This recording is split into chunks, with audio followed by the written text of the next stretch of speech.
กันในมื้อนี้ก็ถือว่าเป็นมื้อที่2ของการคัดเลือกหรือว่าออดิชั่นซึ่งว่าในมื้อนี้เป็นรอบที่2กันแล้วหลังจากที่ได้มีการคัดเลือกกันไปรอบทำอิฐในเมื่อวานนี้ในวันที่21พฤษภาคมอยู่ที่เวียงจันทร์เซ็นเตอร์ในมื้อนี้ก็มาอยู่ที่เวียงจันทร์เซ็นเตอร์คือเก่าเนาะกับการคัดเลือกรอบที่2ว่าทางการคัดเลือกรอบทำอิฐเนาะก็ถือว่า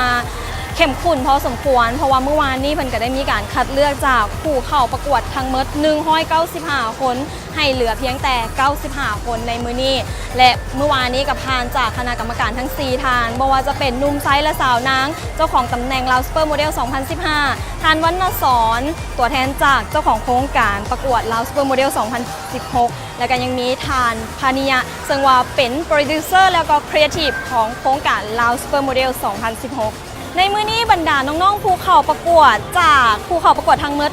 185คนของเมื่อวานเหลือ95คนในมื้อนี้นี่จะต้องได้เฮ็ดเวียกหนักกันพอสมควรเพราะว่าจะต้องได้งัดเอาไม้เด็ดที่มีอยู่ในตัวเองนี่ออกมาใช้เพื่อที่จะชนะใจคณะกรรมการทั้ง4ท่านซึ่งโจทย์ในมื้อนี้นอกจากที่ว่าจะให้ย่างแบบแสดงบุคลิกภาพเห็นรูปพางและนอกจากนี้แล้วก็ยังจะได้ให้แสดงความสามารถพิเศษเฉพาะตัวบางคนนี่ก็บอกว่าเกี่ยมการลิ่นดนตรีม้าเกี่ยมการเต้นม้าการห้องเพลงม้าหรืออื่นๆเนาะก็ต้องมาถามเบิ่งกันว่าน้องๆนี่จะมีความสามารถหลายเพียงใดและก็ในบรรดา10คนของนายแบบ10คนของนางแบบแล้วก็12คนของนางแบบนายแบบเด็กน้อยนี่จะหน้าตาเป็นแนวใดติดตามกันได้สำหรับตอนนี้ไปเบิ่งภาพบรรยากาศโดยรวม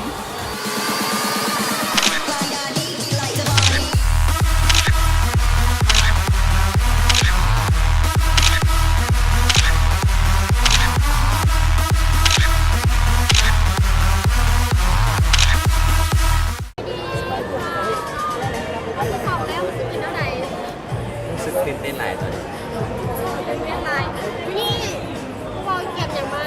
เป็นพิเศษที่ว่าจะมาให้น้องมัดใจกรรมการให้กรรมการที่จะเลือกน้องเกี่ยวกับการซ้อมงานก็การซ้อมงานเขาสามารถพิเศษที่เขาเอาอย่างมาเป็นแบบเนาะรู้สึกว่าเพลงหันมั่นใจตั้งเปอร์เซ็นต์นี่ดี80พอฮอตร้อยเลยเพื่อไม่ได้มาจริงว่าเสียใจแฮง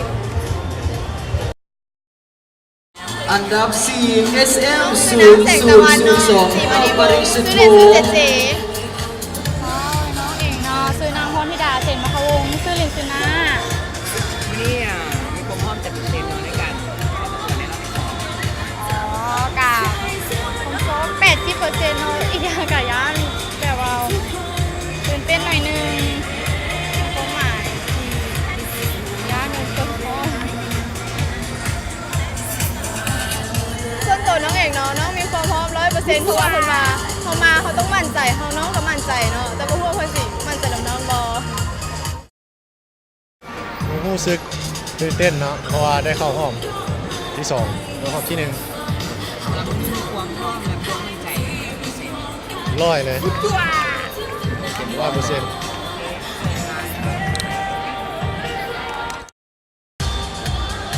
ไปดีเนาะวันนี้รู้สึกจังไงเนาะวันนี้เป็นวันที่2ของการประกวดรับโปรโมเตอร์ก็รู้สึกตื่นเต้นครับมีความมั่นใจกว่าเมื่อวานหลายโดยตื่นเต้นหลายวันนี้ตื่นเต้น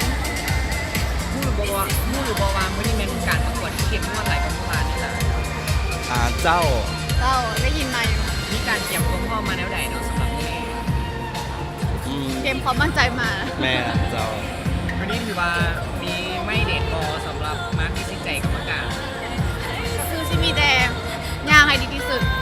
น้องเกี่ยมมาแต่บ้านหมดแล้วอันดับ5 เพิ่ง SM กันความ0187เข้าไซซูริเกะนี่เต็มร้อยเนาะนั่นแล้วเต็มห้อยเลยแล้วขอบใจละลายก็รู้สึกเป็นเกียรติและก็ดีใจเนาะที่ได้มาร่วมงานที่ว่ามีเกียรติระดับประเทศแบบนี้การรู้สึกตื่นเต้นเนาะแล้วก็ขอบใจรับซูเปอร์โมเดลที่มีโอกาสดีๆได้มาเฮ็ดกิจกรรมมาทำกิจกรรมรู้จักหน้าจักตาหลายคนแบบนี้จากหมู่เพื่อนหลายคนวันนี้มีสำหรับวันนี้มีการเก็บความพร้อมมาจากเซนอันดับ2สำหรับความพร้อมกับเกียร์มามีอย่างหนึ่งแล้วเข้าสู่ห้องออดิชั่นก็รู้สึกว่ามั่นใจเต็มที่เนาะจึงมาแสดงในงานนี้ ายดีเนาะแนะนำตัวเองเนาะ ข้าพเจ้าชื่อว่าบุญทวีบุญมีใจปัจจุบันเป็นนักศึกษาอยู่คณะเศรษฐศาสตร์และบริหารธุรกิจปี เจ้า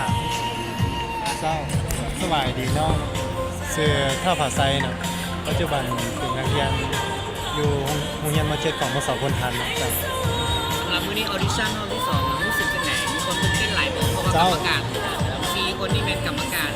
หลักของเราซูเปอร์โมเดลของปี2015 เจ้าตื่นเต้นหลายเพราะว่ารู้สึกว่าเกี่ยมตัวมาเต็มที่เพราะว่ากับรอบออดิชั่นนี่เพื่อต้องการผ่านเข้าสู่รอบไฟนอลนะ สำหรับตัวน้องเองเนาะบอกตื่นเต้นกันไหนเพราะว่าที่ประมาณ2 ปีครั้งแรก2 ปีทั้งนิดนึงอยากเบิ่ง อัน ว่า ดับ หน้า 7 วง ห การ มายเลข SL 0004นางเกษรเทียม พอกันกับ international ได้บอกแต่ว่าเบิ่งจาก2 ปีผ่านมารู้สึกว่ามีการพัฒนาหลายโดยเฉพาะปีนี้รู้สึกว่ามีการเตรียมตัวที่ดีสำหรับในเรื่องของการเซตคือว่าเป็นการทักสมาร์ทโดย สบายดีน้องชื่อว่าหมูน้อยเนาะสบายดีน้องชื่อว่าจันเนาะ รู้สึกยังไงสำหรับการประกวดรัสซูเปอร์โมเดล2016ในปีนี้ สำหรับตัวเองเนาะรู้สึกดีใจเนาะเพราะว่าอยากมาประกวดอยู่แล้วไม่รู้ว่าสิได้เข้ารอบบ่แต่ว่าสิพยายามเป็นให้เต็มที่ให้ได้เข้ารอบ10 คน โดยน้องเองน้องก็รู้สึกดีใจเนาะและแบบเขาเป็นความใฝ่ฝันมาตั้งแต่น้อยแล้วดีใจที่ได้เข้ารอบเนาะแล้วก็พยายามเต็มที่ให้ได้เข้ารอบ10 คนเนาะ สบายดีซื้อปริญญาเพชรชมพูเนาะซื้อลินซื้อว่าเจเลย สบายดีซื้อเบน สบายดีน้องคือเบเรียนอยู่ที่สถาบันธนาคาร ถามว่าสำหรับวันนี้มีความมั่นใจหลายวันไหนที่ว่าเขาจะได้ถูกคัดเลือก2รอบในรอบต่อไป มื้อนี้ว่าก็มีความมั่นใจประมาณ 80%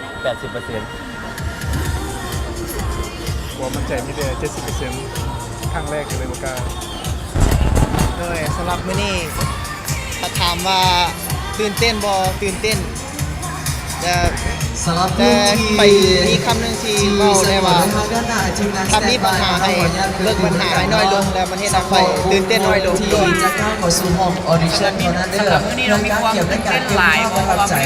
หรือว่าเพื่อความสวยงามของสถานที่ในการถ่ายภาพต่างๆเนาะสำหรับท่านใดที่ว่ามีส่วนเกี่ยวข้องขออนุญาตดูและกันทางด้านข้างหรือว่าด้านหลัง ถามว่ามีความตื่นเต้นหลายวันนี้หลายเลยตอนนี้ ที่อยากจะแนะนำให้ทุกคนนะครับพูดถึงรายละเอียดต่างๆ เพื่อเป็นส่วนในการติดตามรายชื่อผู้ที่ก้าวเข้าสู่ห้องไฟนอลวอล์กจะมี และนั่นก็คือภาพบรรยากาศของการออดิชั่นในรอบที่2ซึ่งต้องขอบอกเลยว่าคณะกรรมการในสุดนี้นี่ค่อนข้างที่จะเข้มงวดเนาะเพราะว่าเมื่อวันที่ว่าเพิ่นจะได้ให้คำแนะนำเรื่องของการย่างบุคลิกภาพต่างๆ และเพิ่นก็ยังได้มีการ